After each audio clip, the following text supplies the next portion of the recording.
इसमें तो अच्छी बात है ना कि अगर ट्रांसपोर्ट करके और एयरफोर्स के प्लेन से क्वेश्चन पेपर जा रहा है, ठीक है। गड़बड़ी होता तो अब ट्रक से जाता था। ये है जेडीयू के राष्ट्रीय कार्यकारी अध्यक्ष और राज्यसभा सांसद संजय झा। इन्होंने कहा कि एयरफोर्स से अगर पेपर नीट का जा रहा है तो दिक्कत क्या है, इसमें राजनीति रोटी नहीं सेकनी चाहिए। बिल्कुल माननीय संजय झा जी, एयरफोर्स से पेपर ले जाइए या फिर रॉकेट से भेज दीजिए, जरूरत पड़े तो आप पनडुब्बी से भी पेपर भिजवा सकते हैं, इसमें कोई दिक्कत या कोई शक नहीं है। आप सब कर लीजिए, लेकिन वो मत कीजिएगा जो कभी सच में करना सब जरूरी है। सबसे पहला काम केंद्रीय शिक्षा मंत्री धर्मेंद्र प्रधान का इस्तीफा, क्योंकि इनके राज में अब तक कई पेपर लीक हो चुके हैं और लीक हो चुके पेपर माफिया एजेंडों पर कितनी कार्रवाई हुई, कितनों की सजा हुई, इसका कोई आंकड़ा नहीं मिल पाया। धर्मेंद्र प्रधान के कार्यकाल में विपक्षी आरोपों के अनुसार अब तक 80 से 90 बार पेपर लीक हो चुके हैं। इसके अलावा माफियाओं की ऐसी सजा जो कभी सोच भी नहीं पाए, पेपर लीक करने की ऐसा ठोस कानून बनाया जाए जिससे कोई भी परीक्षा माफिया पेपर लीक कराने से 10 बार सोचे। हालांकि भारत में पेपर लीक कराने वालों की सजा है, जिसमें भारत में पेपर लीक करने पर लोक परीक्षा यानी कि अनुचित साधनों का निवारण अधिनियम 2024 के तहत व्यक्तिगत दोषी पाए जाने पर 3 साल की जेल और 10 लाख का जुर्माना हो सकता है। संगठित अपराध या नकल माफियाओं से जुड़े होने पर 5 से 10 साल की कैद और न्यूनतम 1 करोड़ तक के जुर्माने तक का प्रावधान है। लेकिन अब तक कितनों को सजा मिल पाई है और मिलेगी भी कैसे, जब अपने ही सिस्टम में बैठे रसूखदार ही माफिया बनकर घूम रहे हैं, जिनका सत्ता पक्ष के लोगों के साथ उठना बैठना हो, जो परीक्षा का टेंडर अपने हाथों में लेना चाहते हैं और आपके आगे पीछे 24 घंटा घूमते रहते हैं, तो आप रोक भी नहीं सकते। क्योंकि अगर आपने आज इनको रोक दिया तो कल शायद कल आपके चुनाव प्रचार प्रसार का चंदा भी रुक जाएगा, क्योंकि ऐसे ही माफियाओं से कई ऐसी पार्टियां हैं जिनके ज्यादातर फंड मिलते हैं। पेपर लीक सिर्फ एक परीक्षा तक सीमित नहीं है। देश के और बिहार के कई ऐसे परीक्षा है जिसमें पेपर लीक हुए। तो आइए थोड़ा सा उन आंकड़ों पर ध्यान देते हैं। सबसे पहला सरकारी आंकड़ा बताते हैं आपको। पेपर लीक के आंकड़ों को लेकर केंद्र सरकार का स्पष्ट रूप से कहना है कि शिक्षा मंत्रालय की तरफ से परीक्षा विशिष्ट घटनाओं जैसे पेपर लीक का कोई डाटा केंद्रीय स्तर पर नहीं रखा जाता है। राज्यसभा में बीते साल किए गए एक सवाल जिसमें पिछले 5 वर्षों में राष्ट्रीय और राज्य स्तर की परीक्षाओं में हुए पेपर लीक की संख्या और उन पर की गई कार्रवाई का ब्यौरा मांगा गया था, उसका जवाब देते हुए शिक्षा मंत्री राज्य मंत्री डॉक्टर सुकांत मजूमदार ने बताया कि अलग अलग निकाय राष्ट्रीय और राज्य स्तर पर प्रवेश और भर्ती के लिए प्रतियोगिता परीक्षा आयोजित करते हैं। इसमें मंत्रालय इन घटनाओं का कोई केंद्रीकृत आंकड़ा नहीं रखता है। दूसरी तरफ नीट जैसी परीक्षा कराने वाले नेशनल टेस्टिंग एजेंसी यानी एनटीए ने पेपर लीक की घटनाओं का कोई विस्तृत डाटा जारी नहीं किया है। इससे उलट नीट के 2024 के पेपर लीक को भी एनटीए ने आधिकारिक तौर पर पेपर लीक नहीं माना था और उसे अनुचित साधनों यानी अनफेयर मीन्स का मामला बताया। अब दूसरे दिन पर आते हैं मीडिया रिपोर्ट्स के जो आंकड़े हैं। भारत में कई मीडिया संस्थानों ने पेपर लीक के जो आंकड़े रखे हैं वो चौंकाने वाले हैं। सबसे पहले इंडिया टुडे की बात करते हैं तो इंडिया टुडे की तरफ से 2024 में नीट पेपर में कथित गड़बड़ियों के बाद किए गए डाटा विश्लेषण के मुताबिक 2019 से 2024 के बीच भारत के 19 राज्यों में से कम 65 से 70 बड़ी परीक्षाओं के पेपर लीक हो चुके हैं। इन 7 वर्षों में हुए पेपर लीक के कारण देश भर के 1.7 करोड़ से अधिक उम्मीदवार प्रभावित हुए। इसके अलावा 3 लाख से अधिक सरकारी पदों की भर्ती प्रक्रिया भी बाधित हुई है। इसके अलावा द इंडियन एक्सप्रेस की जांच की गई और एक रिपोर्ट के मुताबिक 2019 से 24 में 15 राज्यों में भर्ती परीक्षा में पेपर लीक होने के 41 मामले सामने आने का दावा किया गया है। रिपोर्ट में कहा गया है कि इसका सीधा असर 1.04 लाख तक के आवेदन करने वालों के करीब 1.4 करोड़ युवाओं पर असर पड़ा है। इसके अलावा द न्यूज लॉन्ड्री का एक रिपोर्ट है जिसमें ये कहा गया कि भारत में 2014 से 2024 में पेपर लीक के मामले की स्थिति बहुत गंभीर है। इस दौरान पेपर लीक के 89 मामलों की पुष्टि होने के दावे किए गए हैं। 21 मामले ऐसे थे जो केंद्रीय संस्थानों जैसे एनटीए की निगरानी में आयोजित की गई परीक्षाओं से संबंधित जो थे। दावा यह किया गया कि 89 मामलों में या तो एफआईआर दर्ज की गई या फिर परीक्षा को रद्द करना पड़ा। इतना ही नहीं, इन पेपर लीक से करीब 6.5 करोड़ परीक्षार्थियों के भविष्य और समय पर सीधा असर राष्ट्रीय स्तर पर पेपर लीक के बाद रद्द हुई जो है वो उन पर असर पड़ा। और राष्ट्रीय स्तर पर पेपर लीक के बाद रद्द हुई प्रमुख परीक्षाएं जिसमें AIPMT 2015 Akhil Bharatiya pre medical test, इसके अलावा AIPMT जो कि नीट का पूर्ववर्ती प्रारूप था, उस साल 2015 में बड़े पैमाने में पेपर लीक होने के कारण सुप्रीम कोर्ट ने इसे पूरी तरीके से रद्द कर दिया।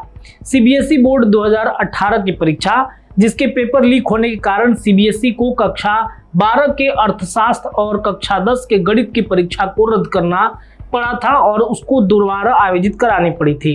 अब आते हैं UGC नेट 2024। 18 जून 2024 को आयोजित इस परीक्षा का पेपर डार्कनेट पर पेपर लीक होने की पुष्टि के बाद शिक्षा मंत्रालय ने 19 जून 2024 को यह परीक्षा रद्द की थी।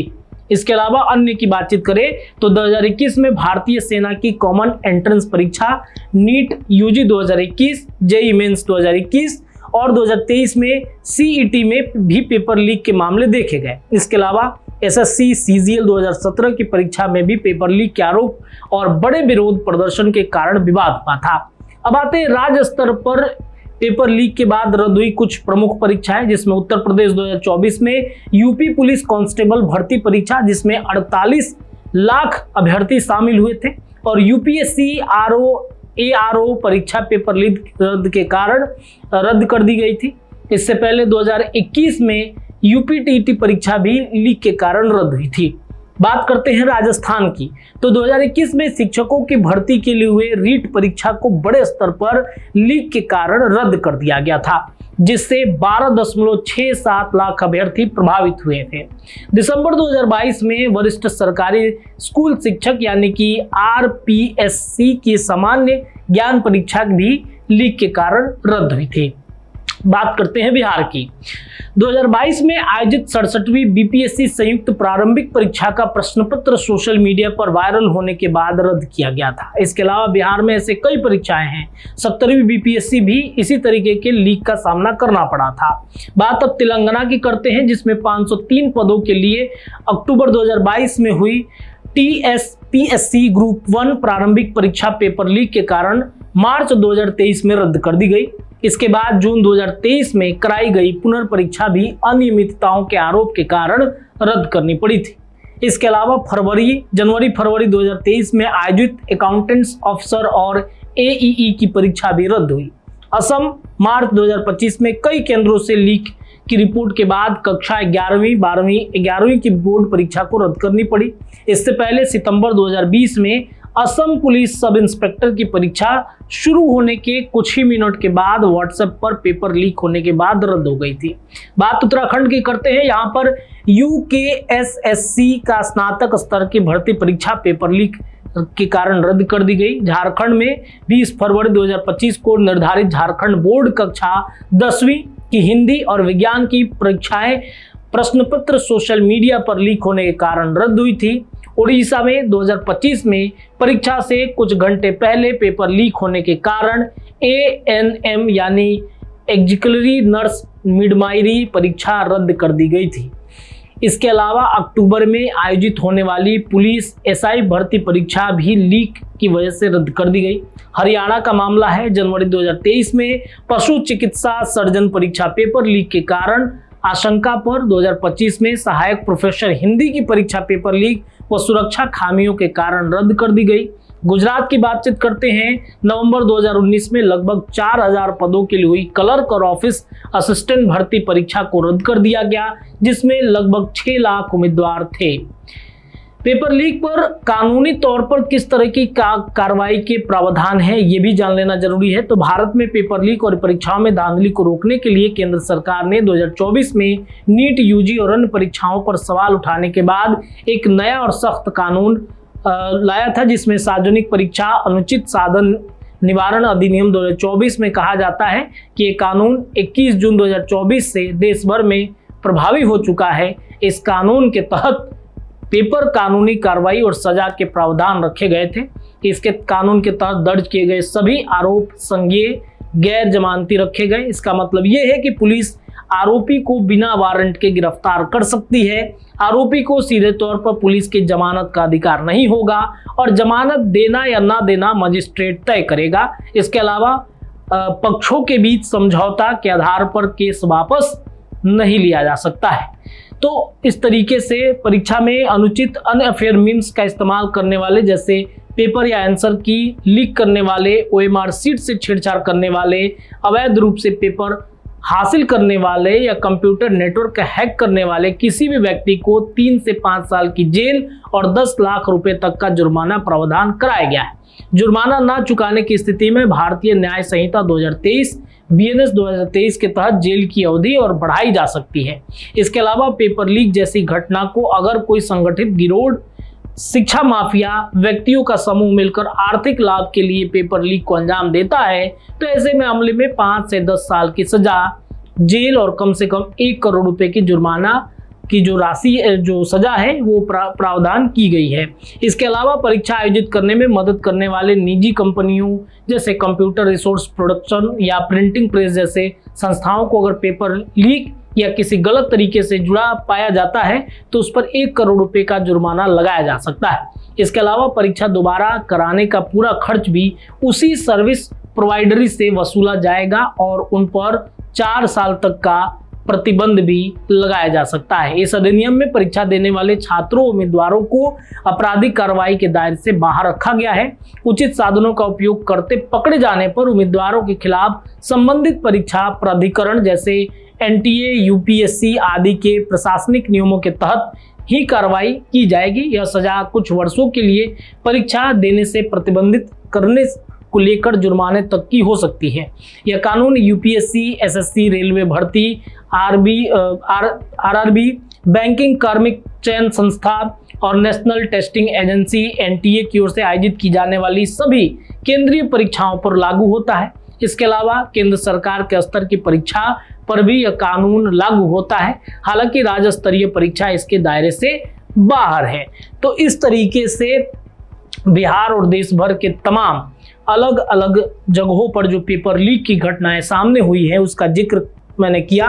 ये जिक्र करना इसलिए भी जरूरी था कि भले संजय झा या सरकार या नरेंद्र मोदी की सरकार या उनका पूरा सिस्टम एयरफोर्स के माध्यम से पेपर भेजे, पनडुब्बी से भेज दे, रॉकेट लॉन्च कर दे, लेकिन अगर माफियाओं पर कार्रवाई नहीं होती है, जो धारा बनाए गए हैं उस धारा के तहत उन पर कड़ी सजा नहीं दी जाती है, तो ये पेपर लीक का सिलसिला ऐसे ही लगातार देश भर में जारी रहेगा। तो ये खबर पर आपके क्या विचार हैं, अपने विचार कमेंट में रखिए। अगर आपके पास भी कुछ ऐसी ही खबरें हैं अपने आसपास के क्षेत्रों की जिसे लगता है कि भेजना चाहिए, तो हमारा पूरा प्रयास रहेगा कि उस खबर पर सरकार का ध्यान जरूर आकृष्ट कराए। नीचे दिए जा रहे नंबर पर आप खबर भेज सकते हैं।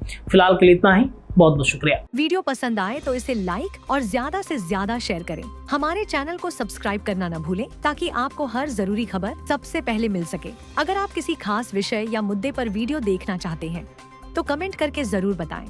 आपकी राय हमारे लिए बेहद अहम है।